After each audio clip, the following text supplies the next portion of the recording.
most of you should know what a transaction coordinator is. So I'm not really going to go into too much of explaining what that is, but what we specifically like to share and let everyone know is that we are on that front line. I say that to everybody. We are on the front line of the transaction on behalf of our agent. So you're not having to worry about all the little nitty and gritty of conversations, the documents like GoGo was talking about, you're compliant. We're managing everything in a very efficient and professional way to make you look good so you can continue to make the money, right? So how do you determine if you need a transaction coordinator? Well, GoGo, everybody here should know you should already have one.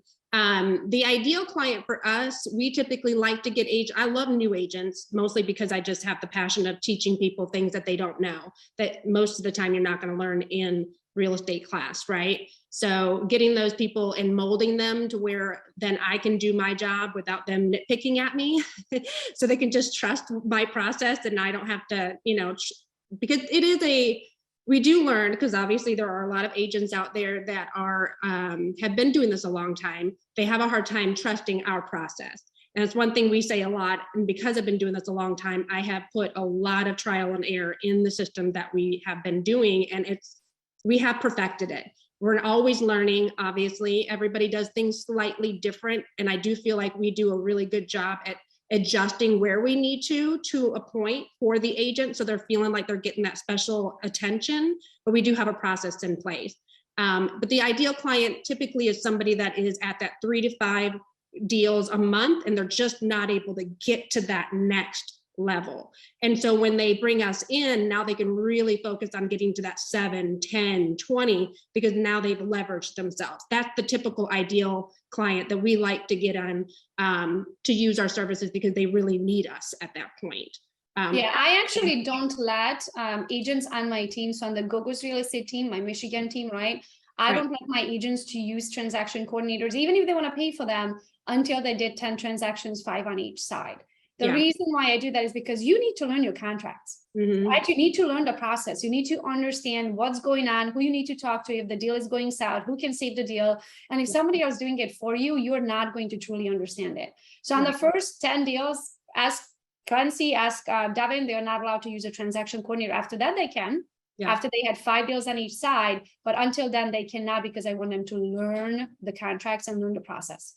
That's great. Yeah, because obviously, as I was saying, the newer agents are typically the ones that don't know what they're doing, and I'm typically helping them learn everything, and that is more work on me. So I appreciate that you do that and make that a standard, because that it is important for them to know what they're supposed to be doing, and that makes them appreciate us more as well, because they actually do understand what it takes to do all the things. What I really like to do is make sure that you guys understand is, for us anyways, it is extremely important that you guys are focusing on doing, just like GoGo says, out there prospecting. You're building relationships, you're going out in the homes, showing home, listing homes, doing those things, and then you get it under contract.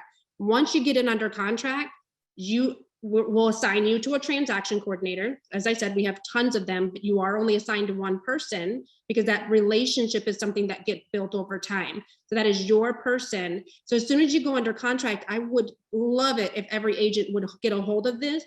And when you go under contract, you're either letting your coordinator know via text, email, phone call, I don't care what it is. We're not going to require you to do an intake form. I don't need to make more work on agents, okay? There's a lot of other coordinating companies that will require you to fill out a form for you to submit a contract for them to actually start working on it. We don't do that. We want to make it easy. We do have a form that you fill out when you sign up, but that's it. You're just setting it up to where you're saying, hey, I've got a contract, give us the property address, and it should be somewhere in your DocuSign, Zip form, whatever platform you're using, and we'll grab it. And we'll start working on the contract as soon as possible. So obviously the earlier the better, because we are going to help you with scheduling inspections if it's a buyer file, right? We're going to know who your vendors are because you gave us that information. Okay, we're going to go ahead and get that knocked out, make sure that deposits being taken care of, whatever wiring instructions or instructions that are needed to get that taken care of. We're going to be handling those 2 major things that have to be done right away, right?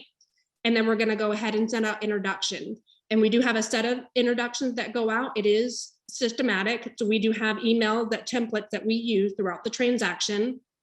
Obviously, there are conversations that we will continue to have that does not sound robotic, because we are not robotic. We do have systems in place templates that you will see on a regular basis, especially when we're opening a file. But the conversation pieces are real people actually, communicating throughout the transaction with all parties in the transaction. So obviously there's everybody here. So different states, attorney state, title states, we know all of them. We're very knowledgeable in their processes. So as soon as we get that, introductions will go out.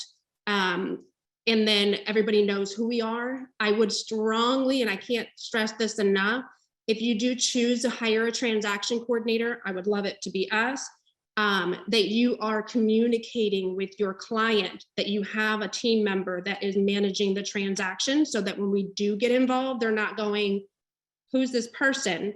And then we're kind of left being like this weird person that nobody really knows who they are, and your clients won't communicate with us, because your job is to delegate us to them. And I do that from day one. As soon as I get a new client, right, buyers or sellers, we have the initial conversation before I even go out to their house or before I even meet them first time. I always say, hey, let me tell you very quick how we work. Yes. How we work, right? Mm-hmm. And that's when you say, hey, this is what I'm going to be doing. Of course, I'm here for you to market, to negotiate. I'm going to be the one showing you the houses, but I don't push paper. I don't have time for that. That's not my job. For that, right. I have Melissa and her team. As soon as we go under contract, they are the one that's going to sending you all of the communication. I'm always going to be copied on it, but I don't get involved because Melissa knows what she's doing. So all of the paperwork, you're going to be dealing with Melissa's team. Now, at any time you have a question for me, you know where to find me. But don't ask me for paperwork. I don't do that. Yes. Yes.